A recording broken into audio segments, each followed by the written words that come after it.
It's not the critic who counts, not the man who points out how the strong man stumbles or where the doer of deeds could have done them better. The credit belongs to the man who is actually in the arena, whose face is marred by dust and sweat and blood, who strives valiantly, who errs, who comes short again and again, who spends himself in a worthy cause, who at best knows in the end the triumph of high achievement, and who at worst, if he fails, at least he fails while daring greatly, whose place shall never be with those cold and timid souls who neither know victory nor defeat.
I've fallen over equipped with over 400 kilo on me here on my own. Putting it back on the rack is a pain in the ass. But yeah, just carried on. Yeah, you get used to training on your own.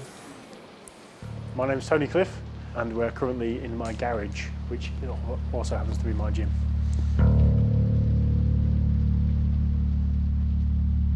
Being able to fit in training time around family and work for me means having this on my doorstep and having to have this for it to work.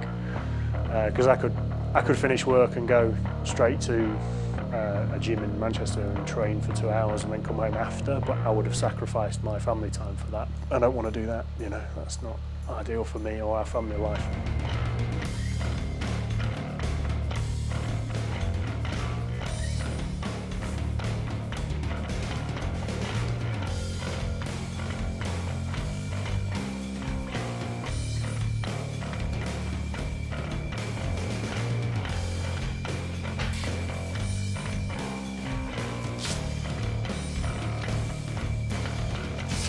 It's just about discipline, I think, more than anything else.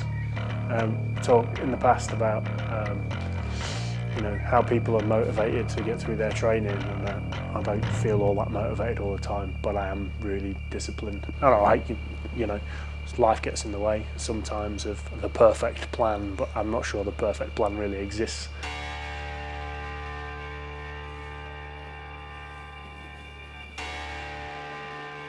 So this is one of that 3.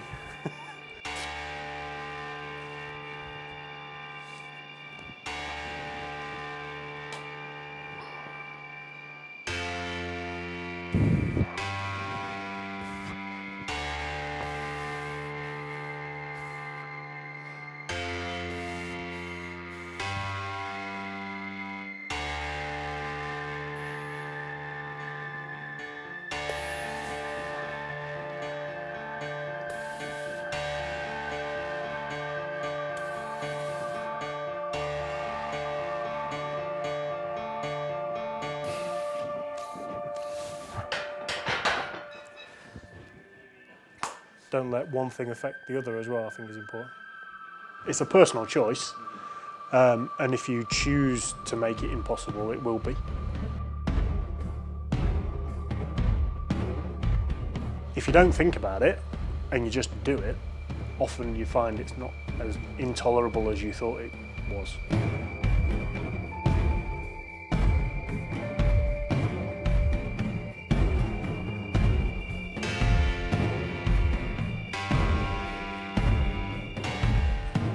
Got to be disciplined then and make sure you make the time for your training, even if it means getting up early and going to train in the morning.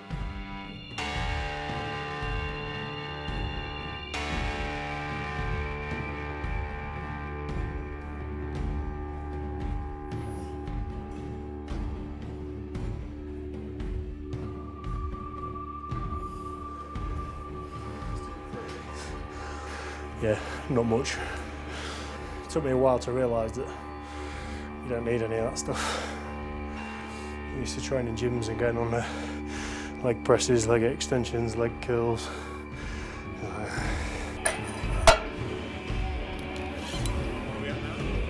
300. You don't really need it. Not bodybuilding.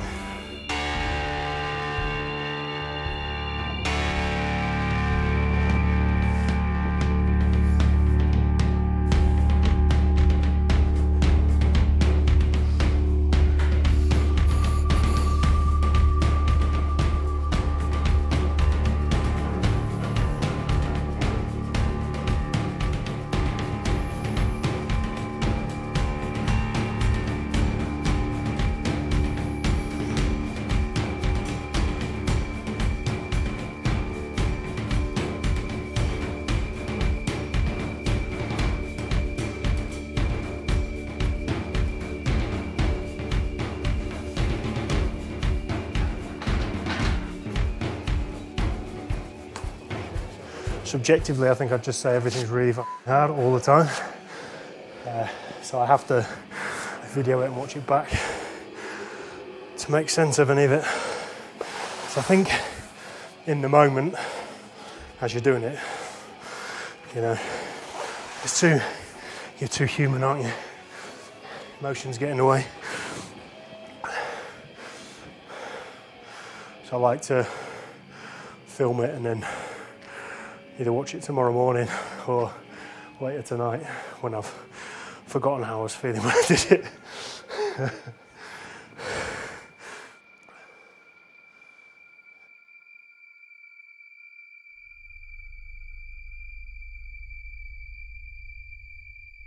We went to a child's sports day. It was sort of when the Olympics was on, the last Olympics, and there was a welly wanging competition. And all the children were all getting involved, and then some of the parents. He picked up this welly and launched it into the end of the school field and then into the farmer's field beyond that. They had to go and get a second tape measure because Tony was not prepared to accept that it was to the end of the tape measure and whatever else. They had to get the exact measurements. And there was all this discussion, yeah, he was 7 foot tall and he was built like a machine. And then there's legendary whispers about who had thrown this welly the furthest. So yes, competitive in every area.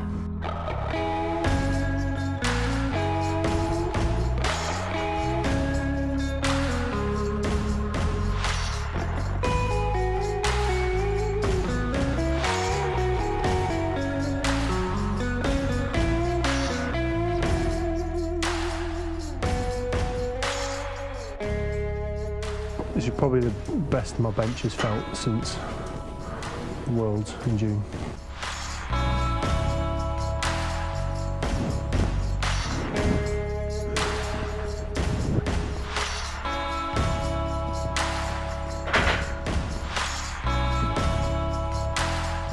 But it feels like it's kicked on again since then, like the momentum's back.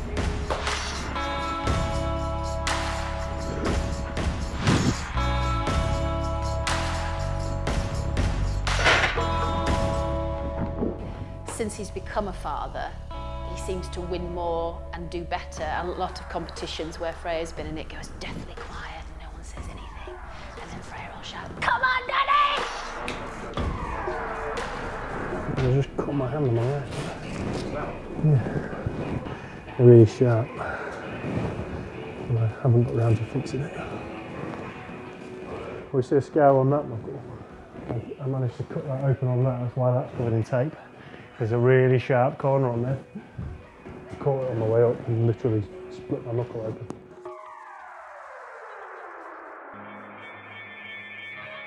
At the school gates, you know, the children are sort of, look at it, oh my gosh. And it is one of those, you know, don't mess with me, my dad's bigger than you. Well, actually, my dad's bigger than all your dads.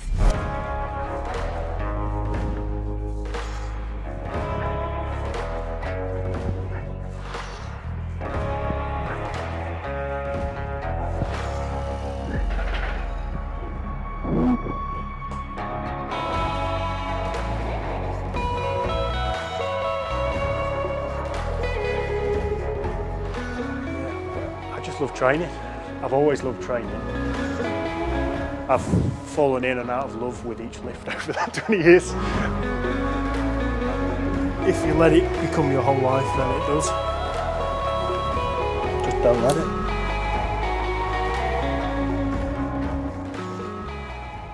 I think most of what I do is I go by feel. Especially since we had kids. It's like, if I'm really knackered for that session, I'll just change it. I'm going to do doubles at 2:15, that's what was in the programme. But you know, I did 2:10 last week, but for triples, so I'll see if I can get some fives out of it this week.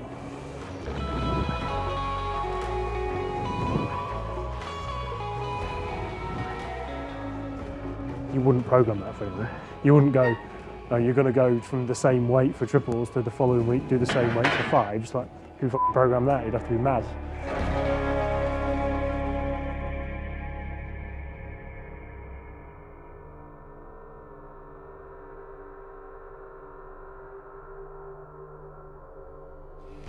In my first competition, I weighed 74 kilos, and I was probably about the same height. 160 squat, 100 kilo bench, 200 deadlift, around that. So I could deadlift, just rubbish everything else.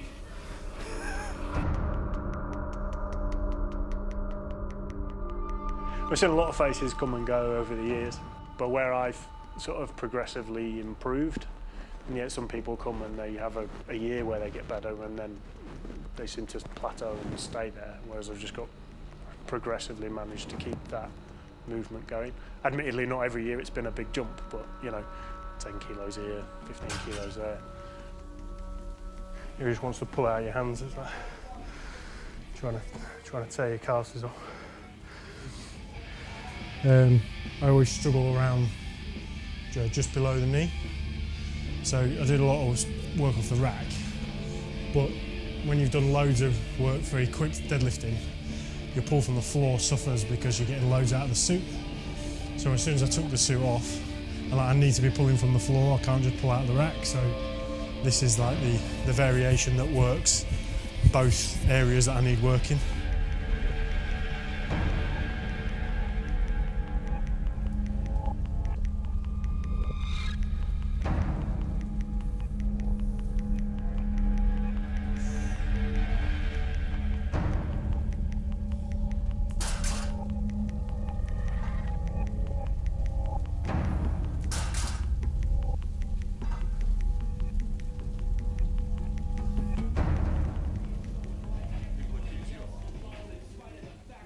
Not as much as you think.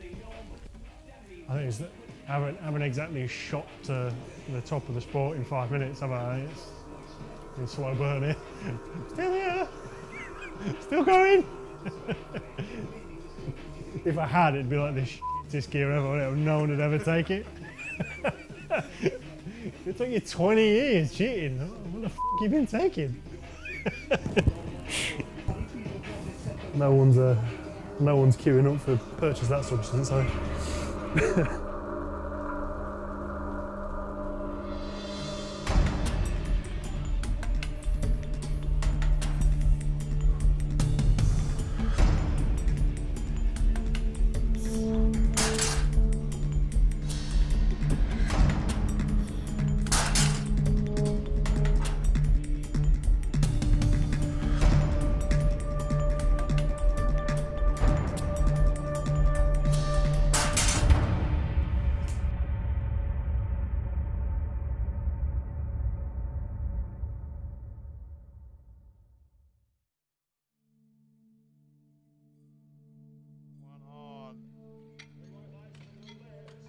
Tony Cliffe, who is in all sorts of trouble, but he's an extremely experienced lifter and a champion.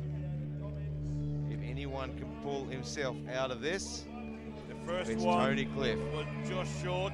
The second one, he tried to compensate for it. I think he went just slightly too deep. Yeah, just went a little bit too deep on the second. So can he make the adjustment? Come on, Tony, you can do it. But this man is a champion. Yeah. If anyone can do it, it's him. The only time you really fail is when you stop trying. Lots of people who have opinions about it who've never been there. Well, why did I bomb? Because I tried to win. I like taking more risks than normal, accepting the fact that you may fail. More so than just trying to build a total, trying to get some lifts in, you know. It was more about, no, we're going there to win it. Going 9 for 9 and coming second, for me, would have felt the same as bombing. Well, I'm there to qualify for the World Games, so that'll be a different approach. Making a total.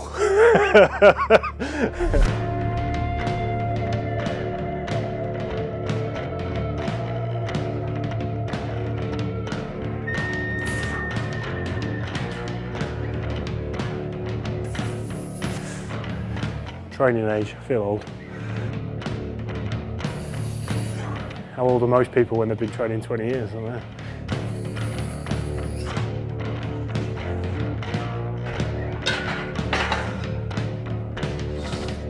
I always knew he had it in him, and it was just all the work, all the years of hard work, of training, of grueling hours in the gym. It's pretty grim being out here, so there's no point in hanging around, is there? Just get it done and get out.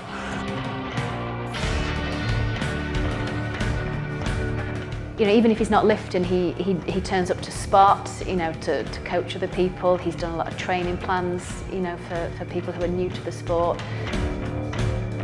He's so determined, and yeah, it's always been there, I think. And just to see it come together last year was just the icing on the cake, I think.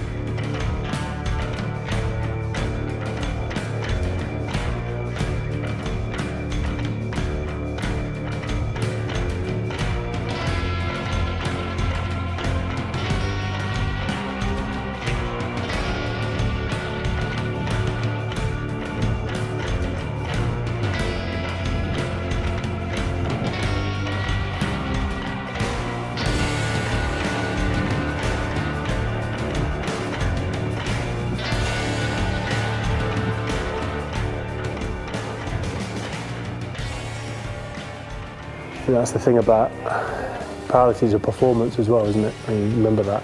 You forget about that after you've been doing it a while. A lot of people that do have quick success and they get all this limelight and then it disappears again. It's quite difficult for them to recover back to where they were.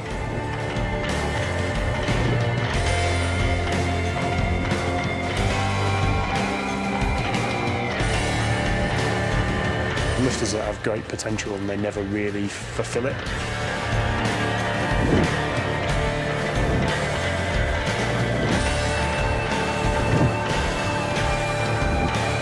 Why am I different to that?